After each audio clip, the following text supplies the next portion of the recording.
let's talk about a concept that's make or break for any supply chain manager: lead time. You know the drill. It's that clock that starts ticking the second you place an order, and it doesn't stop until the goods are in your hands. But here's the thing. Lead time isn't just about waiting. It's the sum of every step in your supply chain: production, shipping, customs, even your own internal processes. Every one of these stages is a chance for things to speed up or slow down. Now, why should you care? Because lead time is money. Think about it. When your lead time is long and unpredictable, what's your first move? You order extra stock just in case. Suddenly your warehouse is overflowing, your cash is tied up, and you're scrambling to make sense of your inventory. On the flip side, when you can count on short, reliable lead times, you're nimble. You order what you need, when you need it.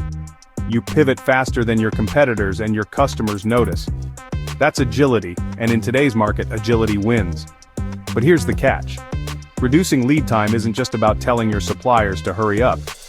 It means diving into every part of your process. Where are the bottlenecks? Are shipments getting stuck at customs? Is production grinding to a halt because of missing components? Every day you shave off, every hour you save, gives you an edge.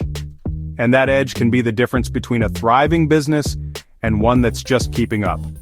So what can you do right now? Start by mapping your entire process, from order to delivery.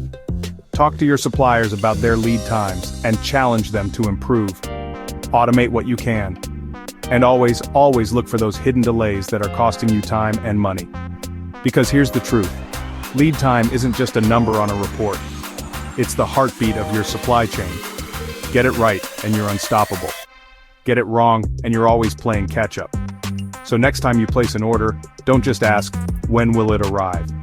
Ask, how can I make it faster? That's how you turn lead time into your secret weapon. Thanks for watching.